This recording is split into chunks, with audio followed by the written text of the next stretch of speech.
You back. This is something I hope the kids will enjoy. I'll try to keep it kid friendly, keep it down to earth. All right, I'll just wait a few more seconds before we get started. I guess there's no more lights to turn off, is it? Okay. Yeah, all right. Yeah, okay, great. All right, well, let's kick it off with a word of prayer, shall we? Let's pray. Father in heaven, thank you for making the heavens, which are so majestic, and they speak of your power, your greatness, your incredible intelligence. And Lord, we just commit to you this time. We can look at these celestial objects and be in awe and wonder of your creative power. We just pray your blessing on this program. May it uplift you, and may you be glorified, we pray in Jesus' name. Amen. All right, well, probably wondering how my teaching health and also an astronomer. So I've always been interested in astronomy since I was as young as I could remember, maybe 4 or 5 years of age. And I used to look up in the night sky and wonder what was out there. So I would read all I could on astronomy. And by the time I was 10, my grandfather bought me my first telescope. And then by the time I was 14, I was involved with the Perth Astronomical Society. And when I was in my teens, I was teaching at different schools. And then when I was 22, I had my own observatory in Australia. I'm sorry I don't have pictures of my childhood years. This is one of my telescopes. This is a refractor, 132 millimeter diameter refracted telescope. It's a William Optics for the science buffs. It does a good job of taking, a lot of these images actually were taken from this telescope. The Bible says, as the host of heaven cannot be numbered, neither the sand of the sea measured. Now, back in the time of Jeremiah, they had numbered the stars. Did you know that? They had numbered the stars. So for Jeremiah to say that the stars are like the sand of the sea was probably seen as a bit of a stretch of the imagination. The Bible says that he telleth the number of the stars. That is, God tells the number of the stars. He calleth them all by their names, and each star has a name. God named the stars. Imagine if Adam had to name the stars. He'd still be naming, wouldn't he? But God named the stars, and every name that God names has a meaning. Now imagine, children, you're down at the beach, and you like to play in the sand. If you're anything like me, I love to play in the sand. And imagine each grain of sand as a star. Okay, how many stars? Okay, let me put it another way. Would the number of the sand be the same or more as the number of the stars? Would it be less? Okay, who thinks less? Who thinks about the same? Who thinks more?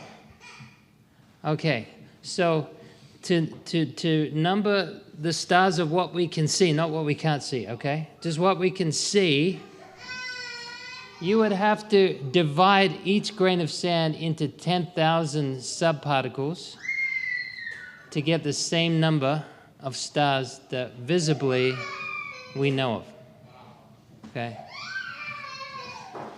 So, of all the sand on all the planet,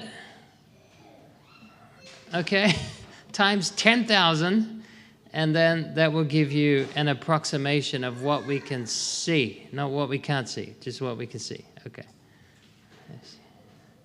Imagine that. How many grains of sand in a handful of sand? All right. and there's infinite more. Let's look at the size for a second. All right, so this is the sun, and we have planets. We have Mercury, Venus, Earth, Mars, Jupiter, Saturn, Uranus, Neptune, and Pluto was knocked off the list due to some new discoveries that made it obsolete, basically. But you can see that arrow there, not Pluto, the other one on the left, those two arrows, that's the Earth. Okay, that's the Earth in comparison to the sun. If you were to scoop out the sun like a giant watermelon, you could fit the Earth into it 1.3 million times. Okay, so the sun's pretty big, isn't it? Wouldn't you say so? It's pretty big? It's pretty big. But not the biggest, no. Compared to Antares, look at Antares.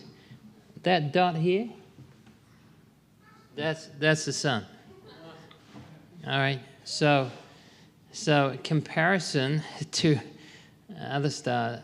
Now I've saved the best star till last because I've got a star that makes Antares look like the sun, and I'll save that for the end. So that Antares is 2 billion miles in diameter. So if it was where our sun was, it would engulf Mercury, Venus, Earth, Mars, Jupiter, get in between Jupiter and Saturn. It would fill that whole area. So it's pretty big, isn't it, when you compare it to the sun? Here's another star called Stephenson 218. There's the sun, right there. That pixel you can see there, that's the sun. So we have a lot of big stars in our universe, and the sun is really a small star, comparatively speaking. So imagine if you had a Tesla, and you could travel out in space on full speed on your Tesla, okay? All right, so you're traveling to the moon at 200 miles an hour. How long would it take to get to the moon? And the moon is only 240,000 miles away. Only 240,000 miles away. So if you were traveling 200 miles an hour in a Tesla, how long would it take to get there? There's no charging station. You're right. There's no charging station. But imagine if Tesla put up charging stations along the way, then it would at 200 miles an hour you could do it in about 1,100 hours. So it's not that far away. But if you went to Mars, then that's a different story, because that's 140 million miles away. Okay, so this is one of the closest planets to our planet, Earth. But if you went there, don't plan on having much fun, because, in fact, don't plan on breathing up there, because you won't enjoy the air quality, and you'll have to have some pretty specialized clothing to withstand the heat and withstand the cold, okay, because it drops down to few hundred degrees below freezing. So you'd have to have pretty good clothes to walk up there. It sort of looks like Utah, doesn't it? But anyway, you'll get pretty bored if you go up to Mars. So we're going to have to travel a lot faster now. We're going to have to travel faster than the speed of light. Okay, so hang on to your seats. So it says in Daniel, at the beginning of thy supplication, the commandment came, and I am come. This is the angel talking, Gabriel. I am come to show thee, for thou art greatly beloved. Therefore understand the matter and consider the vision. So Gabriel was on his way to see Daniel from the time he prayed to the time he got there.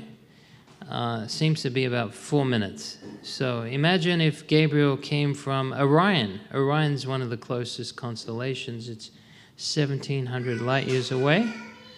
And that's Orion's belt, those 3 stars, and you can see the sword down here. That's Orion Nebula, and it's a beautiful nebula. This is a picture I took of it. It's sort of blown out here. It looks better on the computer, but it's full of light.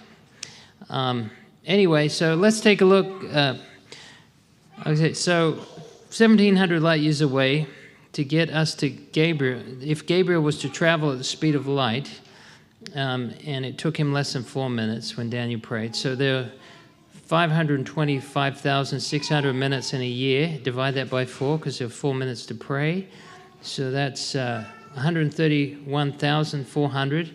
So you times that by the distance. Okay, so 1,700 light years away, 4 minutes. It takes 4 minutes to get there. You're traveling at 223,380,000 times faster than light. So in miles per hour, that would be an incomprehensible speed of 1,342,800,000 trillion miles per hour. So if Gabriel was in the nearest galaxy, he would have to travel 132,362 times faster than that. That was if he was in the nearest galaxy, okay? So he would get a few speeding tickets, wouldn't he? Okay. So Daniel 12, verse 3 says, "Those who are wise will shine like the brightness of the heavens. Those who lead many to righteousness like the stars forever and ever." Who can tell me what this picture is of? Pleiades, that's right. And what did God say to Job in Job 38 about Pleiades? Can you bind the sweet influences of Pleiades? So why is that important? Is because Pleiades is the only bound cluster. Now that means, have you ever seen a flock of geese traveling together? They're going through the sky together, right? They're bound together in a way. So imagine that is like the stars. The stars they're staying together. So clusters of stars, they disrupt, they go different directions. But Pleiades is the only bound cluster that we know of. The only one. The stars are completely staying together. So how did Job know that? Even if he had a telescope, it takes very sophisticated precision equipment to even figure that out. This is the Horsehead Nebula. Actually, I've got a picture here of the Horsehead down below, if you can see it. So I don't know if you can see here. Hang on. See that dot? That star? Okay. Well, that's twice as big as our solar system. So that's the biggest horsehead you've ever seen in your life, isn't it? Okay, sorry. Yeah, so that gives you a scale of things here. It's absolutely massive. This is found right next to the constellation of Orion. It's found next to Orion Nebula, actually. It's beautiful. I'll just show you some images I've taken here. I call this the Brain Nebula. Does that look like a brain nebula? It's actually called the Crescent Nebula, but it reminded me of a brain. When I was years ago, when I went to the conference, they gave me, in South Carolina conference, they gave me a human brain. And it was a real brain. It was in formaldehyde. And someone died from alcohol poisoning. And so they let me use it. And one day I had it in the back of my car, in the trunk, and I had my eyes started watering, and I thought, that's funny, what's happened here? And I didn't realize I had a leaky brain. So when I opened the trunk, all this formaldehyde came out, and it filled the car. So anyway, so my brain wasn't in a good situation there. So I brought it back home, and I put it in the garage, and next door neighbor kids stole my brain. It's I should have filed a police report, but anyway. So I've missed my brain ever since. So make sure you take your brain with you everywhere you go. But that's a true story, by the way. Yeah, so this is the Crescent Nebula. I think it's a couple of thousand light years away or so. So some of these pictures, they take me multiple nights to have to image them for 3 minutes and then take hundreds of images through different frequencies of light and then make a composite of them. And so this was taken over 20 hours of imaging.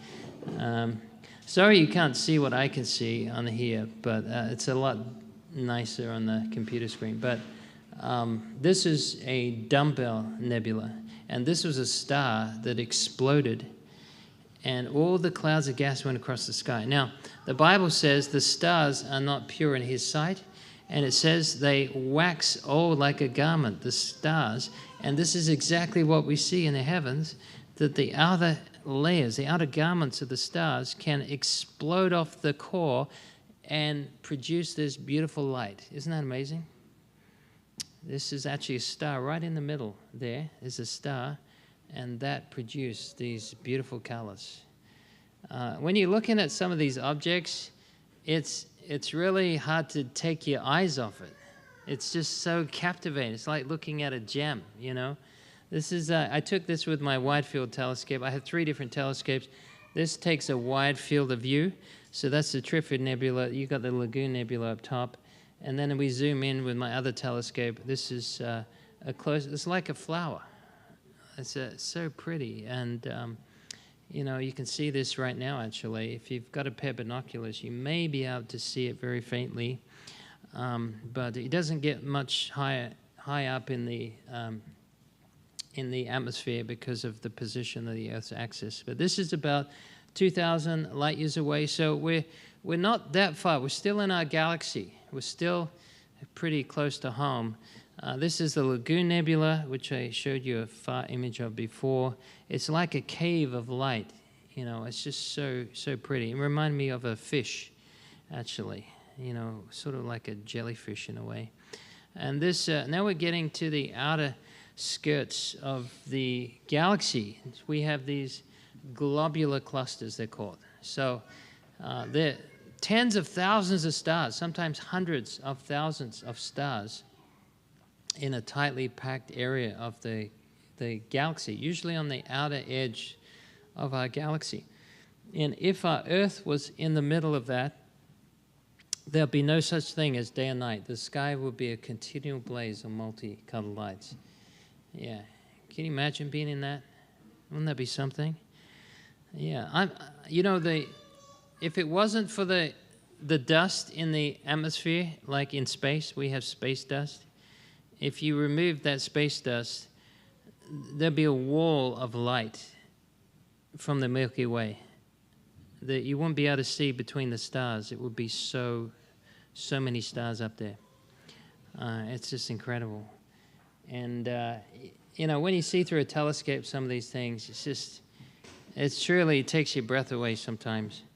This is Andromeda Galaxy. This one took me 20 hours of recording to get this, but it's very bright in the middle there. You can't even see the individual stars. The stars you are seeing around it are in our galaxy, and there's 300 billion stars in this galaxy. And, the galaxy is coming towards us, so it's actually going to collide at some point with our galaxy, but don't worry, it's going to take a long time for that to happen. But even if the galaxy collides, not one star may hit another star because they're so spread out. It's like, imagine a tiny bit of dust floating around, and there's another dust particle 20 miles away. What's the odds on those dust particles hitting each other? So that's what we're talking about. The distance of space to matter is absolutely mind-blowing. So this is the closest galaxy, and it's the only object you can see with a naked eye outside of our galaxy, right? This is the Eagle Nebula, and I took this with my refractor. There's a lot of beautiful stuff. This is a famous, not this picture I took, but this one here is a famous picture. This is taken through Hubble and James Webb. It's a composite picture showing you those pillars of creation. Absolutely incredible. These are trillions and trillions of miles in length. Boggles the imagination, actually. And you could just stare at this image for hours. There's just so much detail in it. Yeah, so this is the pillars of creation. All right, I got a question for you. Which one is Hubble? The one on the left or the one on the right? Okay. Okay, who says they don't know? Put up your hand. Okay, about half of you. Okay, who says it's the one on the left? Put up your hand. Okay, several of you. Who says the one on the right? Put up your hand. A few of you. Okay, we're pretty close. So, the one on the right is Hubble. Okay, so the one on the left is one I took with my refractor. But I was pretty happy because I'm getting closer. All right, this doesn't do it justice. This is M51. These are two galaxies colliding. 21 million. We're at 21 million light years away here. So this one is actually the Berenice galaxy. This is over 60 million light years away. So a light year is a measure of distance, not of time. So a light year is about 5.8 trillion miles. 5.8 trillion miles times 60 million. Okay, so we're talking some distance here, right? So that's how far away it is. But then you got other galaxies out here. This is the Virgo. This is in the Virgo constellation. This is the Macarian chain. It's a number of different galaxies from 60 million to around 200 million light years. And this is a really nice area to view. All these are little galaxies over here. You can see them all spread out. Not very clear because they're so far away.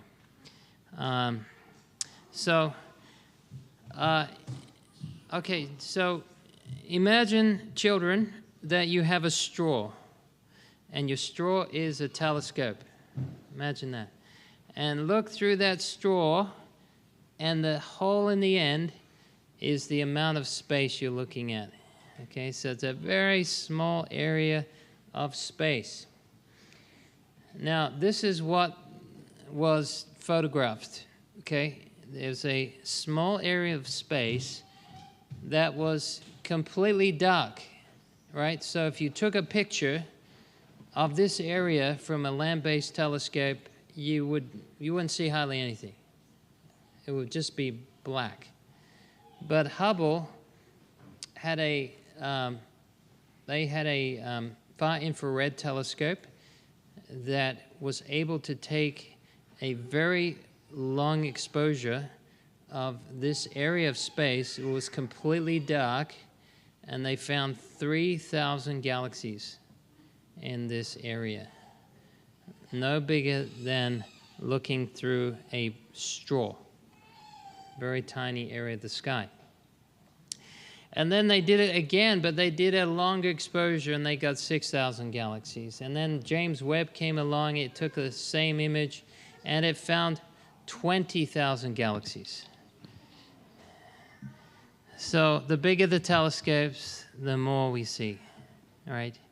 And each galaxy is, on average, around 100 to 300 billion stars, right? So it's pretty big. Here is a galaxy that is got 100 trillion stars. 100 trillion stars. You don't believe me? Just count them. Okay. All right. So I took a picture. This is the Owl Nebula. It's not very attractive. I'm sorry. It's very small. It's a planetary nebula. It's got two eyes there. They call it the owl because of the eyes. All right, so let me see here. All right. Okay, can you hear me? All right, so there's a galaxy here. See that? That's 765 million light years away. And there's a spot here. You see that? That's a quasar that is 8.6 billion light years away. And there's another one just down here that's so small you can't see it. That's a quasar that's 10 billion light years away. So that's about the farthest I can see through my telescope. Yeah, when you get to those sorts of distance, I mean, everything is just so, it's like a speck, right? So you can't really see very much. All right, but let's look at an area of the sky. That little square over here, that's been blown up on the right there. Okay, so this is an area that has a ton of galaxies in it, and it's got a little star there called Earendel. Can you see that? Earendel? Pointing to that star. All right, so this star is over 13 billion light years away, and guess how big it is? You got to guess. Guess how big? 2,900 miles across? 200. Oh, that's a good guess. Okay, it's 11.6 trillion miles across. 11.6 trillion miles, and the only way we can see it is because, even at that distance, is because of gravitational lensing, where the galaxies in front of it amplify the light behind it. And so the actual brightness that we're seeing is 40,000 times brighter than actually what it is in reality. And so even at this incredible size, we need the biggest telescopes in the world to see it at 11.6 trillion miles in diameter. Can you imagine? And that just fry your brain circuits about now. I was giving a talk on astronomy at Wildwood one time, and I was sharing distances, and this lady in front, she was saying, stop, my brain, it can't handle anymore. I think that's what God was trying to do to Job. You know, he said, can you do this? Can you bind Pleiades? Can you loose the belt of Orion? Where were you, Job, when I laid the foundation of the earth? He was just trying to bring forth the power and majesty of God in Job's mind. So the word Mazzaroth is mentioned in Job. Does anyone know what it means? Mazzaroth. Canst thou bring forth Mazzaroth in his season? So God is talking to Job. Can you do what I do? Can you bring forth Mazzaroth? So Mazzaroth is actually, it's not a dinosaur. It's the zodiac, or the constellations of the zodiac. All right, and we have different constellations. Now, unfortunately, Greek mythology has perverted God's creation, or tried to, with all these different goddess and gods and battles of the gods through Greek mythology. But God is the one that put the constellations up there, and he named the stars, and he said they were also to be for signs.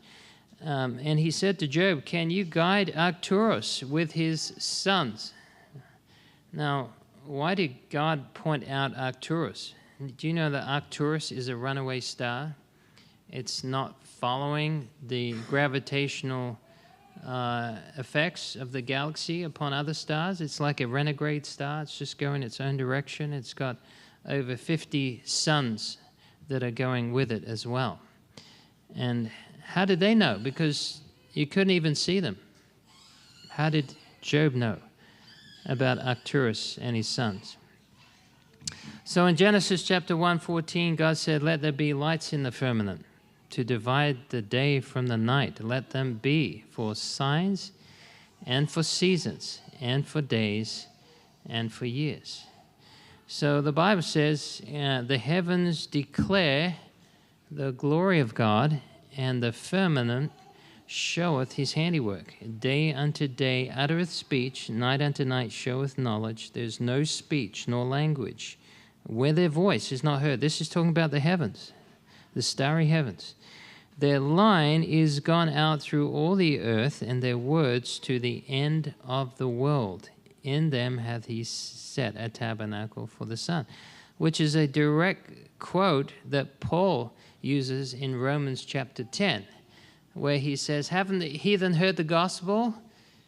Yes, they have. And he quotes Psalm 19, that their line went out through all the earth. In other words, the heavens told the story. They told the story of the plan of salvation. Do you know the astronomers? The Magi were astronomers.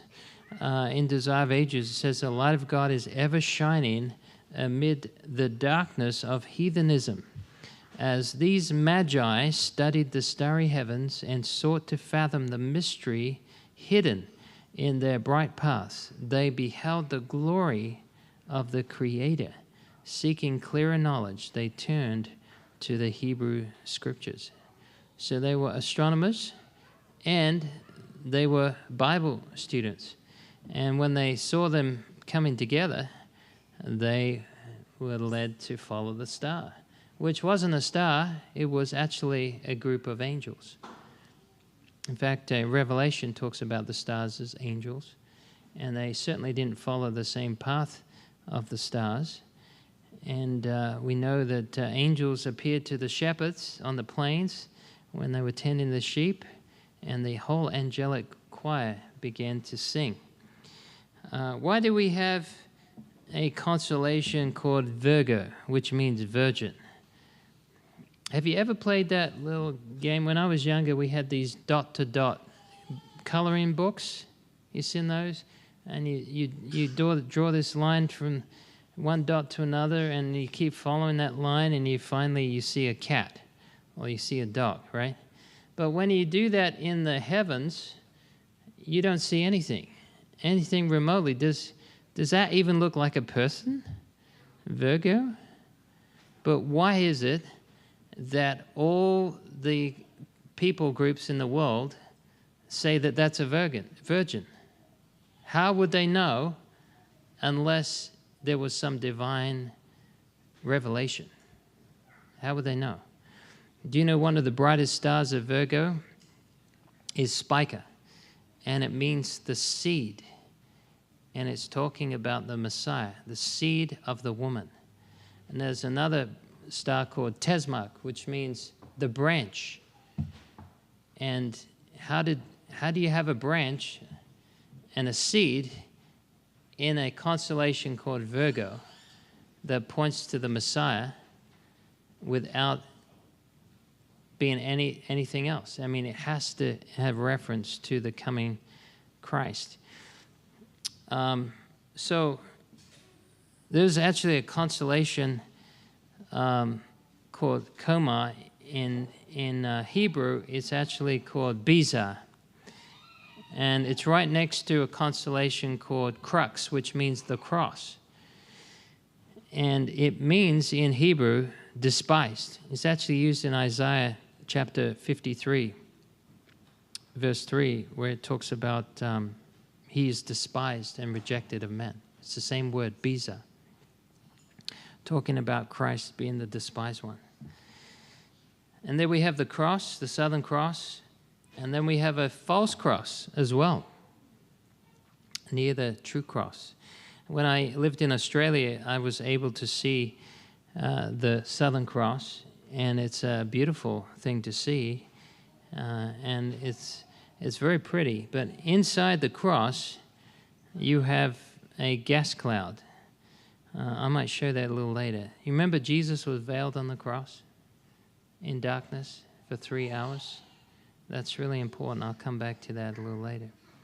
We have a constellation called Bootes, which represents a man with a crown on his head with a sharp sickle. What does that make you think of?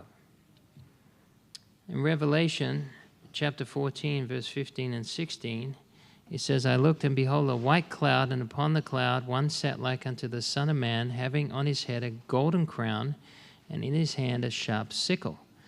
And another angel came out of the temple, crying with a loud voice to him that sat on the cloud, Thrust in thy sickle, and reap, for the time is come for thee to reap, for the harvest of the earth is ripe.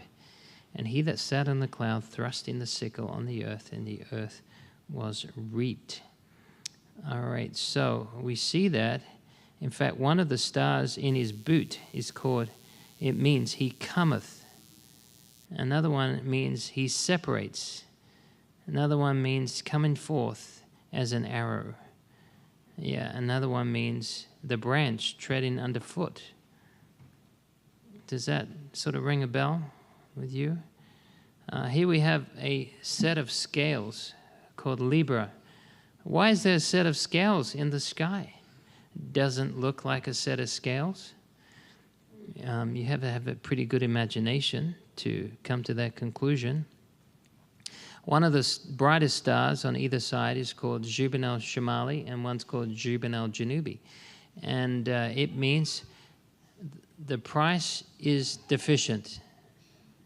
The price is deficient. And the other one means the price which covers, or the atonement. So man has been weighed in the balances, found deficient, but God provided an atonement. Isn't that beautiful?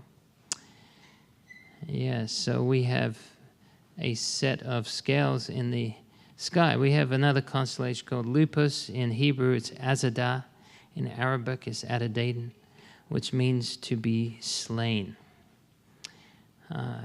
John chapter 10, 18, he says, No man takes it from me, but I lay down of myself. I lay it down. And that is his life. He lays down. I have power to lay it down. I have power to take it again. This commandment have I received of my Father. So there's a duplicate there. And then we have the crown called the corona. We see not all things put under him, but we see Jesus for the suffering of death, crowned with glory and honor.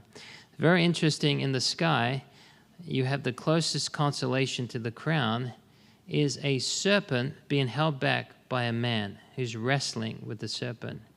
And the serpent is looking up to the crown. But the man is pulling him down. He's keeping him in his place. In Genesis 3:15, he says, I'll put enmity between thee and the woman, and between thy seed and her seed. It shall bruise thy head, and thou shalt bruise his heel. We have a scorpion, and it's called, it's the biggest star showed you before, called Antares. It means the wounding. It means the wounding.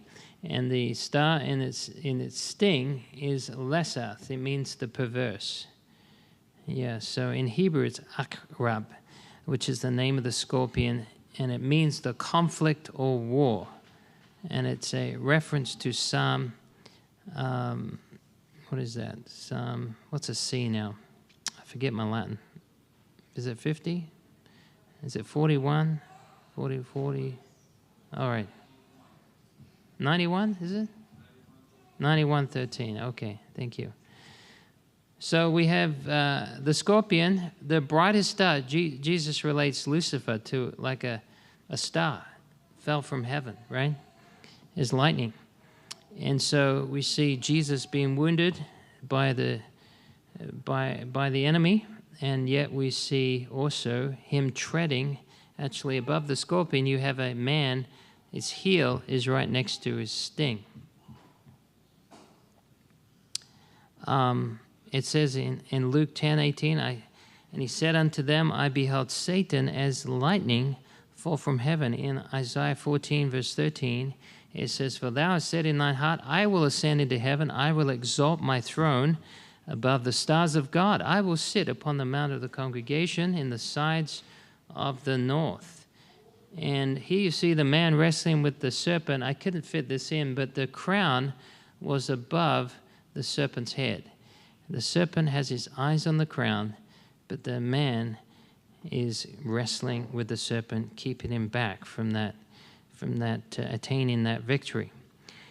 And so we see, there's the serpent and there's the crown. I just wanted to show you how close they were together. And we see the virgin, and we see the set of scales. It's all, you know what the stars were? The constellations were a pictorial representation of the plan of salvation from the start of the fall to the end of the conquest in heaven. That's what they were. So every month there was a new constellation.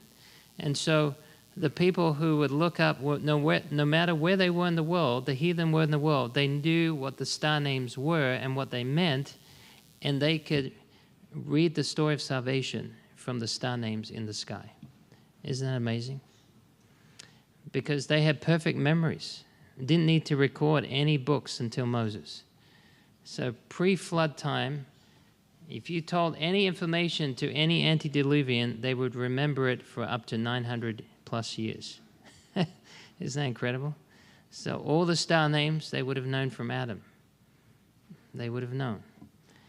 Hercules, that represents Christ victorious, coming forth conquering the enemy. Why is there a harp in the sky? The brightest star, the alpha star in this constellation, it means it's Vega, and it means he shall be exalted. Its root occurs in the opening of the Song of Moses. And so we have a harp in the sky. We have an altar. Why do we have an altar in the sky? It's actually upside down. In Revelation 8, verse 5, it says, "And the angel took the censer and filled it with fire of the altar, cast it into the earth, and there were voices and thunderings and lightnings and an earthquake." So could that be representative of God's judgment that was coming upon the world? What about the dragon? What does the dragon represent? One of the brightest stars of Draco the dragon is Thuban. In Hebrew, it means the subtle. That's what it means. And we know that the old dragon was cast out, the old serpent called the devil and Satan, which deceives the whole world. He was cast into the earth, and his angels were cast out with him. And that's why you have other stars there that are coming with the dragon, with the tail of the dragon representing the fallen angels that are coming with him. And then we have constellation Capricornus. In Hebrew, it's Gedi. It means the kid or cut off. The sacrifice of Christ as an atonement for sin is the great truth around which all other truths cluster. In order to be rightly understood and appreciated, every truth in the Word of God from Genesis to Revelation must be studied in the light that streams from the cross of Calvary. I present before you the great grand monument of mercy and regeneration, salvation and redemption, the Son of God uplifted on the cross. And so we see him, like in the sanctuary, we see him as the goat, we see him as the lamb, we see him as the bull, we see him even in the turtle doves. He was meek and, he was, as it says, Jesus said, "Be wiser than serpents and gentle than doves." In every animal, you can see a representation of a facet of Christ's character. Same with the lion. Jesus is known as the Lion of the tribe of Judah. It also, Leo the lion, the constellation, it means actually judge or Lord who cometh. So it represents the judgment that is soon to come. And in Arabic, it's got a star called Al-Giba, and that means the exaltation. And there's a star on the hinder of its back called Zosma, and it means shining forth. And he is coming to roar like a lion and to judge this world in righteousness. We see a river. Why do we see a river called Eridanus? In Revelation chapter 20, verse 10, it says about this river, "And the devil that deceived them was cast into the lake of fire and brimstone, where the beast and the false prophet are, and they shall be tormented day and night forever and ever." And it's interesting. Does anyone see an image in there that looks like a person's face? Can you see? Can anyone see a witch in there? This is called the Witch Nebula. Can you? This is. Do you want me to show you? Okay. All right. So. All right. This is the eye, the forehead, the nose, the mouth here, and the chin. Can you see that? All right. So, this is called the Witch Nebula, and guess where it's found? It's found in the lake of fire. Yes, in Uranus, right there. Coincidence, maybe. All right, so this is Orion. I asked the Lord, wake me up so I can take this picture, because it was only visible like at 4 a.m. in the morning, so I didn't have a lot of time to take it. But this is Orion Nebula, and the constellation Orion, the root Hebrew word of that means to come forth as light, and so the statement that a lot of people refer to in the spirit of prophecy, talking about Jesus coming through Orion. All right, it says he comes through the eye of Orion. Have you read that? The eye of Orion. So where do we have an eye of Orion in Orion? Because we have the constellation Orion, we have the belt of Orion, we have the sword of Orion, we have even the Horsehead Nebula is in Orion. So whereabouts is that? The closest approximation I can get to is that it's in the nebula here. That light, the brightest part of it, is like the eye of Orion. Okay, so it seems to be like veiling the light from behind.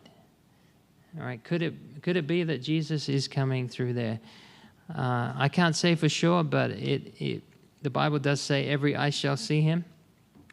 And Orion is the only constellation I know that depicts his coming. All right, so, and it comes from the east, and it matches up with Orion. So everyone in the world could see Jesus coming if he came through Orion.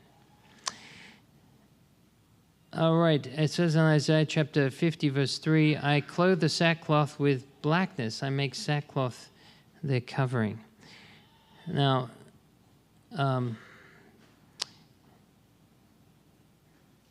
okay, it says here, Paul saw the character of Christ must be understood before men could love him or view the cross with the eye of faith.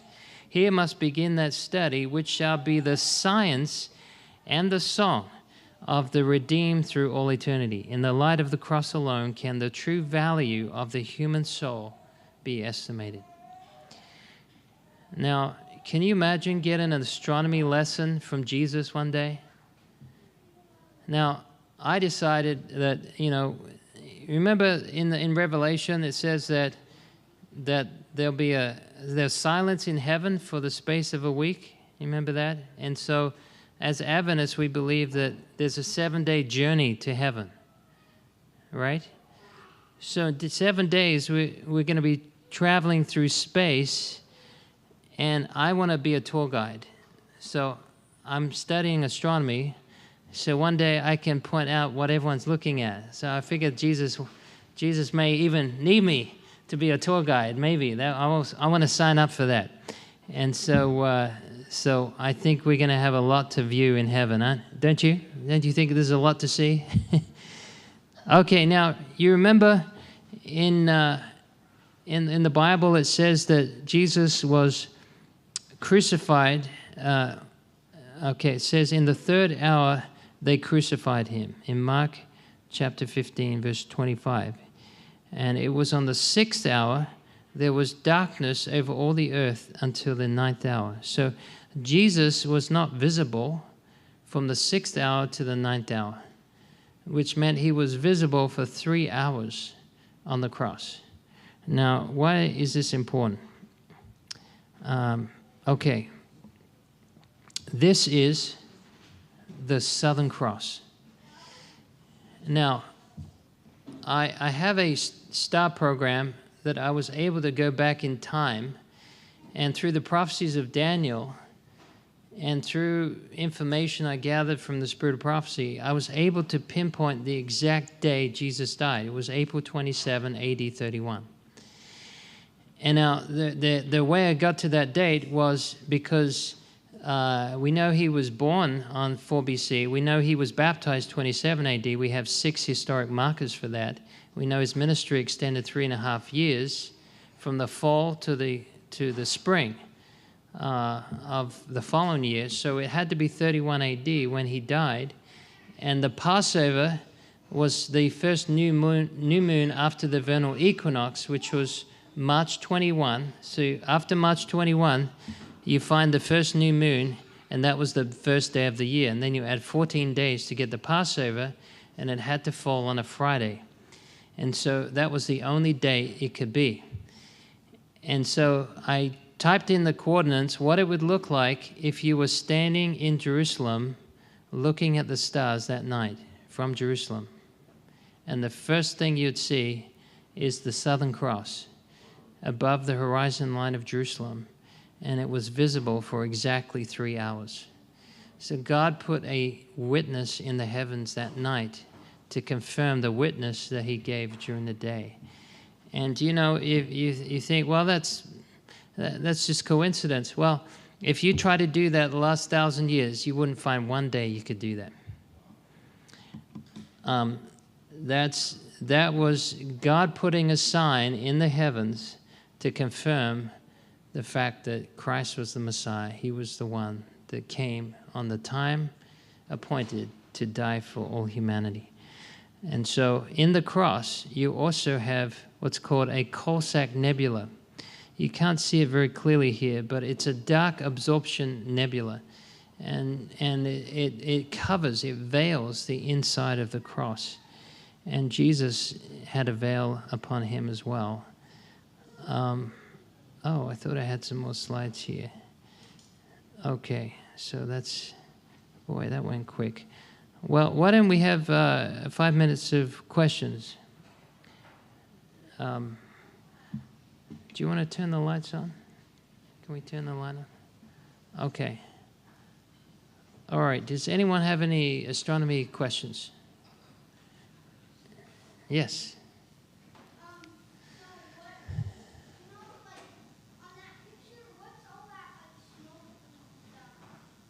Which one? The last picture? Can we get the... Oh, this one. Oh, okay. Sorry. This is the Horsehead Nebula. The smoke. Well, are you saying that the smoke in the Horsehead? That's what we call an absorption nebula. It's like a cloud of dust. All right, so it's just like black dust. Think of it like black dust. And it formed a beautiful horsehead. Isn't that amazing? That's the biggest horsehead you've ever seen in your life right there. Looks like a seahorse. But yeah, I took that one with my refractor. This is 1,700 light years away. Yes, Sherry.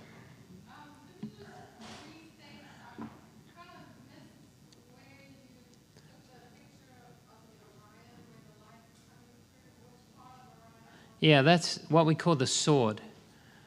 The sword of Orion. It's not in the belt of Orion, and it's sort of at a right angle.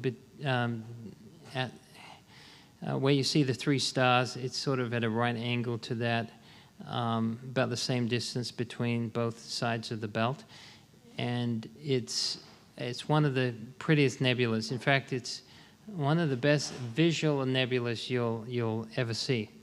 Now, people often think I've just photoshopped that and just colored everything and colored this. No, those are actual colors that are actually hitting the camera lens. Okay, all I'm doing is intensifying the light by exposing it for long periods of time. So when you look at an object through a telescope, you're not going to see all those colors because your eye is picking up 1/60th of a second. So we have 60 frames that our brain is processing every second.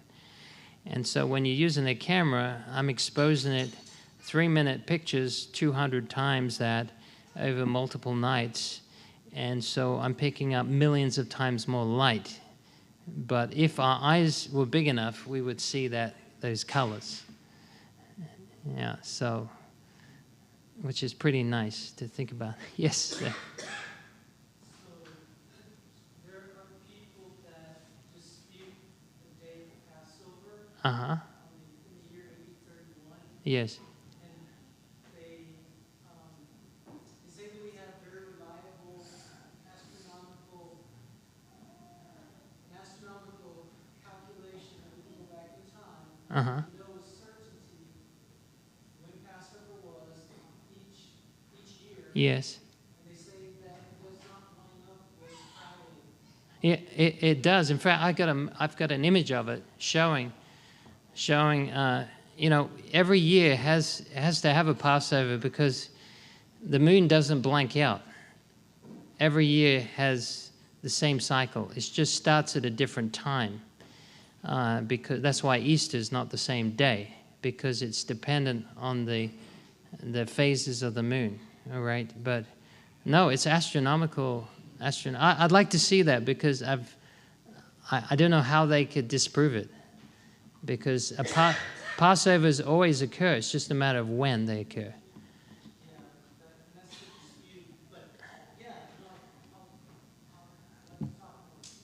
Yeah, no, I think it's good that we hear the criticism that we can be solid on what we believe. Yes, sir. Yeah, I'm not sure if I understood you right, but you were talking about one of the biggest stars out there. You Yes. said it's so far away we really couldn't see the light unless the gravity of what other planets or galaxies pull the light. Yeah, so we have what's called gravitational lensing. So light, Einstein predicted this, and it's been pretty well established, that light actually bends. It bends by gravity. So if gravity has an effect on light, and gravity can amplify light. So if you have some galaxies that are in front of that object, because of the high intense amount of gravity, they can actually cause the light to amplify. And so they estimate it was about 40,000 times more than what should actually be visible. Yeah. Yes, ma'am. Yes. Right. Yes. So my daughter wants me to ask, how large would the human eye need to be in order to see like that? Size of Hubble. No, well, yeah, if you had, and I don't know how God may change the way we see things in heaven, but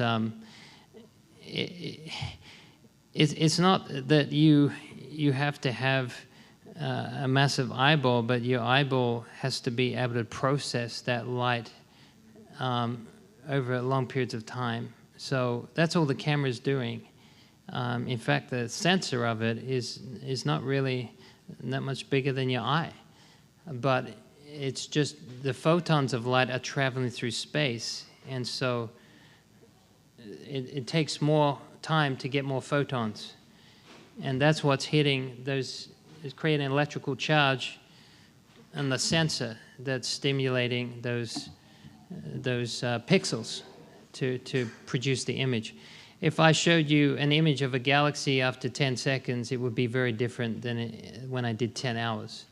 So the more time, the more light gathering capability you can get. So if you have a bigger telescope, you'll see it brighter for sure, but you won't, even in the biggest of telescopes in the world, you won't get all the colors that you would see I'm taking with millions of exposures,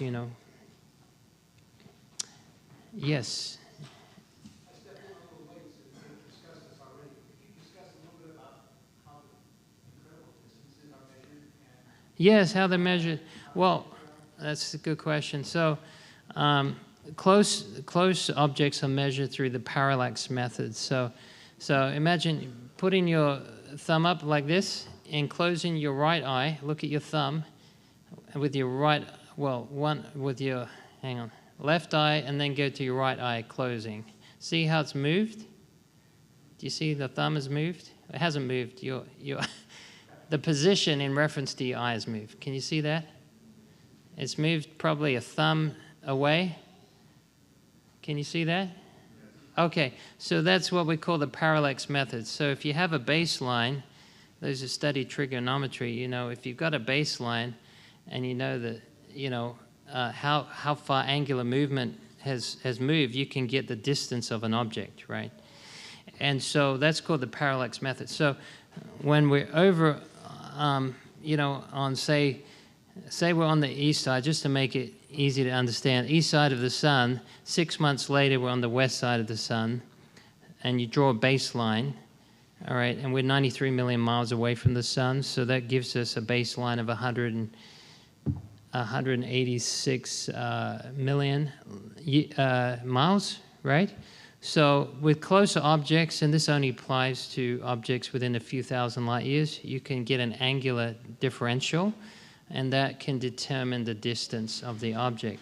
But then when you go further out from that, we use what we call Cepheid variables, which where light from the star intensifies, and then it also lowers its intensity, and from the brightness differential, we can determine the distance of that object. So like someone who has a if I know you have a 100-watt torch and you're 2 miles away, and I see that torch in the distance, and I know the light intensity of that torch, I can determine how far away that torch is, just roughly. Okay, then you have for further objects, you have like galaxies, we can determine the distance from what we call redshift. So redshift is where, you know, you remember, put it simply, like when an ambulance goes past you, right, and it's got the siren on, as it's coming towards you, the sound is crunched, right, because the sound waves are compressed in relation to where you're standing, but when the ambulance goes past you, they're stretched out, right? You know the difference in sound, right, from your perspective, depending on whether it's coming towards you, whether it's going away from you. And so light does something similar. Light can go, it can crunch into what we call a blue spectrum, okay? Or it can go into what we call a red shift. When light is stretched out, it goes more into a red shift. And so distance can be based also on the amount of light that's shifted to the red spectrum. And so they use that often for galaxies that are very, very far away. All right, and that's how they calculate, depending on the shift of light, depending on the distance that light would be away from you. So there are different mechanisms of determining distance based upon how far the object or how far the object is assumed away. Yes, yes, sir. How do they measure the change? Because, like when we talk about that ambulance, I've heard that so many times, it sounds higher pitched and it passes and it drops. Right. But you have the reference of before to after. Yes. How do they measure the difference in the redshift from when it was coming versus when it was? Because the light is stretching, the frequency is stretching as the star or the object is moving. So they can actually pick that up through spectrography, and so they can see that when you're looking at the stars, you're looking at history, right? Because the stars are so far away, and so you're looking like in a time machine, and so what we're seeing is actually not what is present. We're seeing the distance. So the light that we're seeing from Earth is still stretched, even if the object to us is staying still, because the light has traveled through space, and as it's traveled through space to get us, we can see how those waves have been changed through space. So it's a hard one to get your mind around, but you're saying, okay, let me put it another way. The ambulance is moving in reference to you, but so is the stars. So if the star's coming towards you, then the light that's traveling from that object to you is actually being crunched a little bit. So you can't see the star moving, but you can see the light being crunched. And it's the same when it goes the other way. Yeah. Yes, so.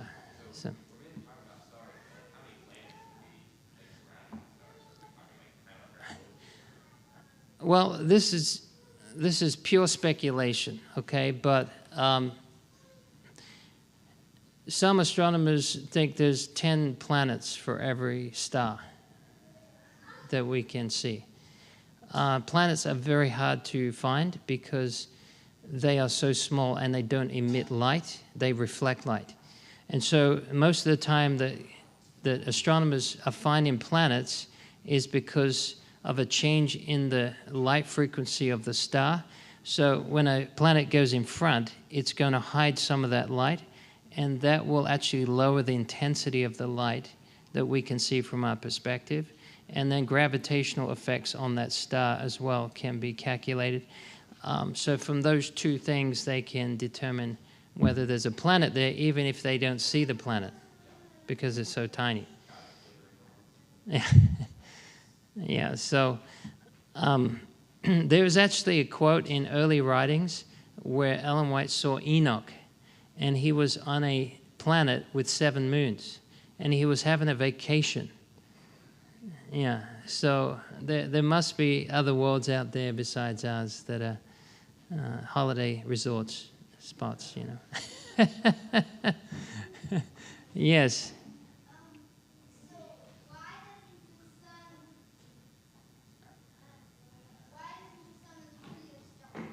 Why isn't the sun as pretty as the stars? Who says it's not pretty? Isn't it pretty? Oh, you have too many clouds over here. I actually have a filter goes on my eyepiece, and I can see the sun directly, and I can see the flares, and I can see the granulation on it, and you can see the fire coming off of the sun. And let me tell you, it's very pretty. I do on my phone. I just don't have on the slides here. Yeah.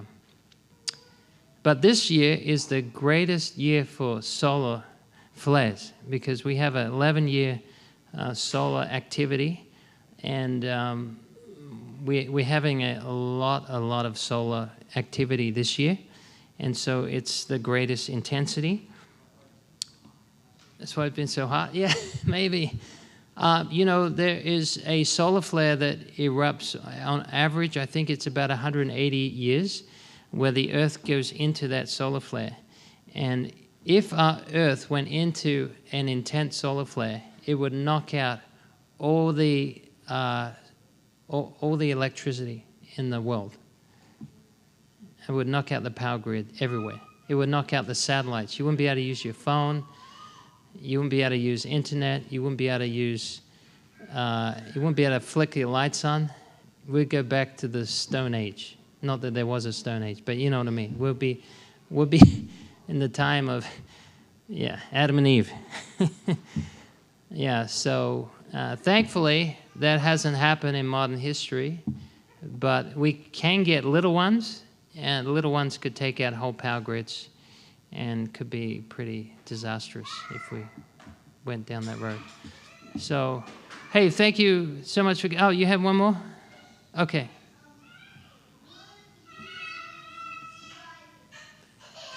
Sorry. Can you repeat that? Would people be able to survive a solar flare that came straight to Earth if we went right into the solar flare? Yes, but not very long. Yeah, we would have all the communications go down, and that would mean that you would have to live off the land completely. You know, your electricity wouldn't work at home.